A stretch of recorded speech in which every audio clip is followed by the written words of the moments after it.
Right now in India, a huge political firestorm is kicking off, and it all centers on two little words, vote chori. That means vote theft. It's an accusation that strikes right at the very heart of democracy, and it's created this massive battle between the opposition, the election commission, and the ruling party. So today, we're going to unpack what's really going on here. So, how do we make sense of all this? Well, here's our plan. First up, we'll get into what vote chori actually means. Then we'll look at the opposition side of the story, all their allegations and, of course, the official response. After that, we're going to dig into this one specific process that's at the center of everything. And finally, we'll talk about why this whole thing is such a big deal for the world's largest democracy. All right, first things first. Before we dive into the accusations and all that drama, we have to get a handle on what this term vote chori even is, and just as importantly, what it isn't. Okay, so at its core, vote chori isn't what you might think. It's not about hacking voting machines or anything like that. No, it's about who is and who isn't allowed to vote in the first place. The big allegation is that the voter lists themselves are being systematically messed with to either remove real voters or add fake ones. And here's the most serious charge, the real bombshell, that this is being done with the help of the Election Commission itself. Okay, so now that we know what we're talking about, let's get into the specific charges being thrown around by the opposition, which is being led by Rahul Gandhi and the Congress Party. This is where things really heat up.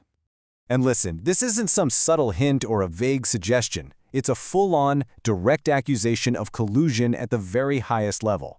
Rahul Gandhi has been crystal clear, framing this as a deliberate plot by the Election Commission of India, the ECI, to help the ruling BJP party. And to back this up, they aren't just talking in generalities. They're pointing to some staggering numbers. We're not talking about a few mistakes here and there. In just one part of Bangalore, they're claiming over 100,000 votes were basically stolen. Just think about that number for a second. The sheer scale is a huge part of their argument.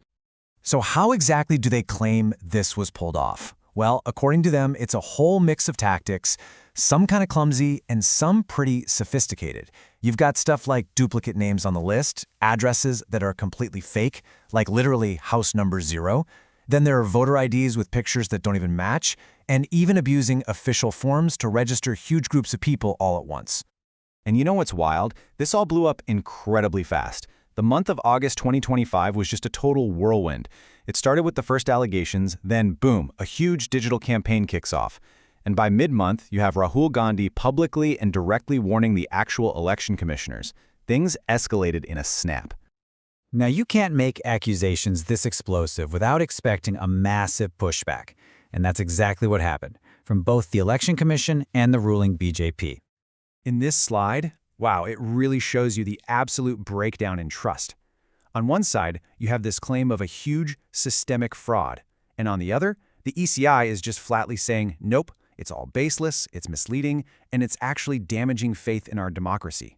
You see, there is zero common ground here. So the ECI didn't just deny it. They basically threw down a legal gauntlet. They said, okay, you want to make these claims, put your money where your mouth is. File a signed legal affidavit with real evidence, or you need to issue a public apology. And as of now, that affidavit, well, it hasn't been filed. And the politicians? Oh, they jumped right in.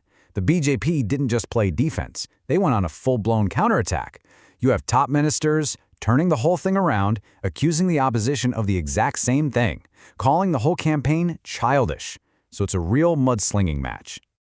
Okay, to really understand this whole mess, we need to zoom in on this one kind of boring-sounding government process. But trust me, it's become the absolute epicenter of this entire fight. It's called the Special Intensive Revision, or SIR for short. So, what on earth is the SIR? It sounds super technical, right? But it turns out this is the exact process that's being blamed for all these claims of mass voter deletions. Okay, so on paper, the SIR is supposed to be a good thing. It's basically a deep clean of the voter lists. The ECI picks an area, sends officials literally door to door to check on everyone, and then they publish a new list showing who's been added or, more importantly, who's been removed. The whole point is to make the lists accurate. But here's where the theory crashes into a pretty shocking reality. Check this out. After the Supreme Court had to step in, it was revealed that in just one state, Bihar, a staggering 6.5 million names were cut from the voter rolls during this SIR process. 6.5 million! A number that huge is guaranteed to raise some serious alarm bells. And that massive number fuels all the big criticisms of how the SIR is actually working in practice. People are saying there's no transparency. Voters don't even know their name has been deleted until they show up to vote. There are claims that it's discriminatory, that it's mainly poor communities, minorities, and opposition voters getting kicked off the lists. And of course, there's the question of accountability. Can you really trust the local officials doing the checking to be impartial? All right, so let's zoom back out from all the technical stuff for a second and look at the big picture. Why should we care about this fight over voter lists and government procedures? Why does this matter so much? Well, it's because the stakes could not be higher. It really boils down to two huge opposing risks for Indian democracy. On the one hand, if these vote Chori allegations are true, it means millions of real voters are being illegally silenced, and that could absolutely swing elections. But on the other hand, if the claims are false, it means the opposition is deliberately tearing down public trust in the whole electoral system, maybe without any real proof. See the problem? Both outcomes are incredibly damaging. And that leaves us with this massive, unavoidable question.